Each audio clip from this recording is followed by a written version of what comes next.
Solar കേസിൽ നിർണായക മൊഴി നൽകി പരാതിക്കാരിയുടെ മുൻ അഭിഭാഷകൻ അഡ്വക്കേറ്റ് ഫെനി ബാലകൃഷ്ണൻ. പരാതിക്കാരി ജയിലിൽ വെച്ച് തനിക്ക് കൈമാറിയ കത്തിൽ 21 പേജുകൾ മാത്രമാണ് ഉണ്ടായിരുന്നതെന്ന് ഫെനി ബാലകൃഷ്ണൻ പറഞ്ഞു. പരാതിക്കാരിയുടെ നിർദ്ദേശപ്രകാരം മന്ത്രി ഗണേഷ് കുമാറിന്റെ ബന്ധുവിന് കത്ത് കൈമാറിയെന്നും കൊട്ടാരക്കര മജിസ്ട്രേറ്റ് കോടതിയിൽ മൊഴി നൽകി. സോളാർ കേസിലെ പരാതിയിൽ 4 പേജുകൾ കൂട്ടിച്ചേർത്തതുമായി ബന്ധപ്പെട്ട് അഡ്വക്കേറ്റ് സുധീർ ജേക്കബ് നൽകിയ ഹർജിയിലാണ് നടപടി തുടരുന്നത്.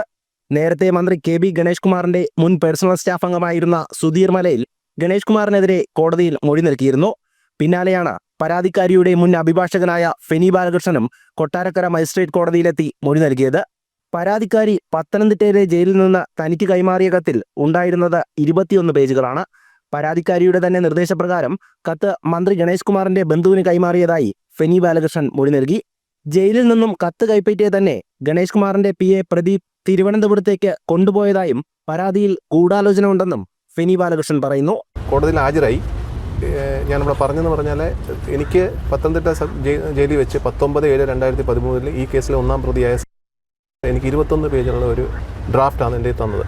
അത് പിന്നീട് ഈ കേസിലെ 2-ാം പ്രതിയായ ഇപ്പോഴത്തെ മന്ത്രിയായിരുന്ന ഗണേഷ് കുമാറിൻ്റെ ഗൂഢാലോചന ഭാഗമായിട്ട് അത് 4 പേജും കൂടെ ആഡ് ചെയ്ത് അത് 25 പേജാക്കി അത് സോളാർ കമ്മീഷനിലും പലയിടത്തും ഹാജരാക്കിയിട്ടുണ്ട്.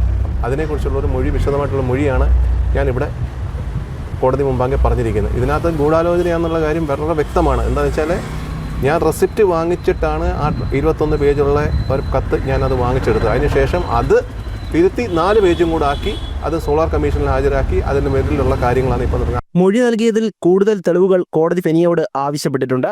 25-ാം തീയതിയോടെ തെളിവുകൾ ഹാജരാക്കാനാണ് നിർദ്ദേശം. കേരള രാഷ്ട്രീയത്തിൽ വലിയ കോലിളക്കം സൃഷ്ടിച്ച സോളാർ കേസുമായി ബന്ധപ്പെട്ട പരാതിയിൽ കൂടുതൽ സാക്ഷിമൊഴികൾ കോടതി രേഖപ്പെടുത്തും. തെളിവുകളുടെ അടിസ്ഥാനത്തിലാകും തുടർ നടപടികൾ സ്വീകരിക്കുക. ജനം, കൊല്ലം.